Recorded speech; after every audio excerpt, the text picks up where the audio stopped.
What if I told you that the man who led a violent extremist group, one that marched under the illusion of patriotism while battering police officers and storming the U.S. Capitol, might one day run for Congress?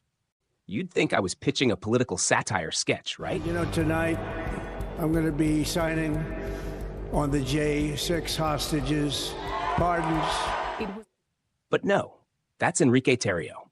The former Proud Boys leader, recently featured on 60 Minutes Australia, stood in front of a camera and gleefully thanked Donald Trump for winning. That same Trump who pardoned him after a 22-year prison sentence for seditious conspiracy, which, for those needing a translation, means trying to overthrow your own government. The last time these men marched on the US Capitol building, it was in anger. T-circle, breach the line. We need backup. An unbelievable assault on democracy.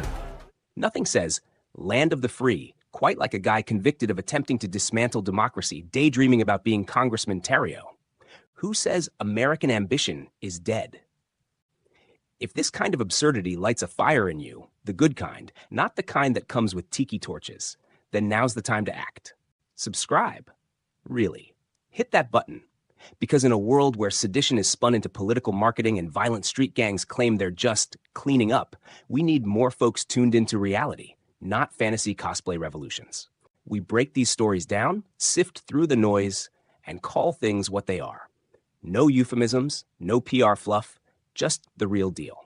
And we do it all with just the right blend of sharp wit and right outrage. An attempt to overthrow the U.S. government. We did what the cops won't do and cleaned up the fucking streets! Tarrio said they did what the police won't do. Right? Because that's what we've always needed. Guys in tactical vests with zero accountability and a hero complex stepping in like a budget action movie cast. Vigilantism dressed up as civic duty is still just lawlessness with better lighting. But what's more terrifying than the Proud Boys' faux bravado is how quickly their narrative gains traction. A clip here, a meme there, and suddenly folks are quoting them like they're misunderstood revolutionaries, instead of what they really are. Domestic extremists with a Wi-Fi connection, flag. My family suffered for 3 years, and the people who made them suffer will pay. And let's talk about Officer Michael Fanone, the man who suffered a heart attack and a traumatic brain injury trying to protect the Capitol. He nearly died doing his traumatic brain injury as well as a heart attack. You nearly died. Correct. And now, he has to watch the very people who endangered his life become talk show guests and political aspirants. Tarrio even told him during the interview, "You laughed when I got 22 years. Now you won't look me in the eyes."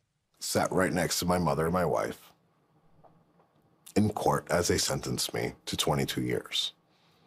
When I turned around, he laughed. You guys were brave at my sentencing, and you sat there and you laughed when I got 22 fucking years. Bold words from someone who couldn't even be bothered to show up at the Capitol on January 6th, but still got convicted for orchestrating chaos from afar. That's the leadership style we're being sold now. Inspire the violence. Let others do the dirty work, then pivot to politics when the smoke clears. These folks aren't hiding anymore. They're wearing suits, giving interviews, and making campaign trail jokes. They've rebranded. Less leather and Molotovs, more microphones and mentions of law and order, delivered with all the sincerity of a reality TV confessional. Let me be clear. I'm not talking about violent retribution. I'm talking about something much more powerful. Accountability and the rule of law. Yep, exactly. If this doesn't terrify you into paying attention, it should at least motivate you to not tune out. We're standing at the edge of a very real precipice where the lines between lawful dissent, civil protest, and outright insurrection are being blurred by people who know exactly what they're doing. They're counting your It's given me a bullhorn, and I intend to use it. I intend to use it to promote my values. I intend to use it to promote my people. And I intend to use it, more importantly, to make changes. And I think I'm going to use this bullhorn, and, maybe one day you see Congressman Enrique Tarrio. They're banking on you being too tired, too overwhelmed, or too distracted to notice. Let's not give them that luxury. So if you're tired of being gaslit by people who say they're protecting America while literally attacking it, stick around. Like, share, and subscribe to help us keep this channel growing.